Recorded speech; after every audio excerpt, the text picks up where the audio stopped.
छत्रपती शिवाजी महाराज हे केवळ एक उत्तम योद्धाच नव्हते, तर ते एक महान कूटनीतिज्ञ सुद्धा होते.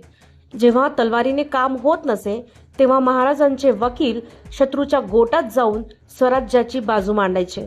महाराजांच्या सुरुवातीच्या काळातील एक अत्यंत विश्वासू वकील म्हणजे रघुनाथ बल्लाळ कोरडे.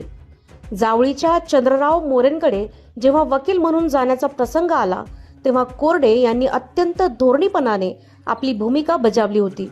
शत्रूच्या जाळ्यात न अडकता स्वराज्याचे हित कसे जपायचे हे कोरडे यांना अवगत होते. अनेक इतिहासकार त्यांना महाराजांच्या पहिल्या प्रमुख वकिलांपैकी एक मानतात. अफजल खानाचा वध करण्यापूर्वी त्याला प्रतापगडाच्या पायथ्याशी खेचून आणण्याचे कठीण काम पंताजी गोपीनाथ बोकील यांनी केले. ते महाराजांचे वकील म्हणून खानाकडे गेले होते. त्यांनी आपल्या शब्दांच्या जाळ्यात खानाला असे गुंफले की तो मृत्यूच्या दारात येण्यास तयार झाला. एका अर्थाने पंताजींनी बुद्धीने निम्मे युद्ध तिथेच जिंकले होते. महाराजांकडे केवळ हिंदूच नाही तर निष्ठावान मुस्लिम अधिकारीही होते. काझी हैदर हे महाराजांचे खास वकील आणि चिटणीस होते. महाराज जेव्हा आग्र्याला औरंगजेबाच्या भेटीसाठी गेले, तेव्हा त्यांच्या सोबत असणाऱ्या मोजक्या लोकांमध्ये काझी हैदर यांचा समावेश होता.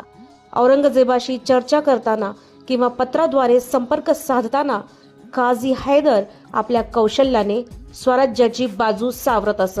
विशेषतः मोगलांशी किंवा परकीय सत्तांशी पत्रव्यवहार करताना ते फारसी भाषेचे तज्ज्ञ म्हणून काम पाहत. भेटीवेळी ते महाराजांच्या सोबत असल्याचे उल्लेख ऐतिहासिक पत्रांमध्ये आपल्याला आढळतात. छत्रपती शिवाजी महाराजांनी नेहमीच योग्य ठिकाणी योग्य माणसांची निवड केली, मग ते युद्धाचे मैदान असो किंवा वाटाघाटीचे मेज. महाराजांचे हे वकील केवळ संदेशवाहक नव्हते, तर ते स्वराज्याचे स्तंभ होते, ज्यांनी शब्दांच्या जोरावर शत्रूला नमवले. अशा या बुद्धिमान मुत्सद्द्यांना आमचा मानाचा मुजरा. जय जिजाऊ, जय शिवराय, जय भीम, जय संविधान.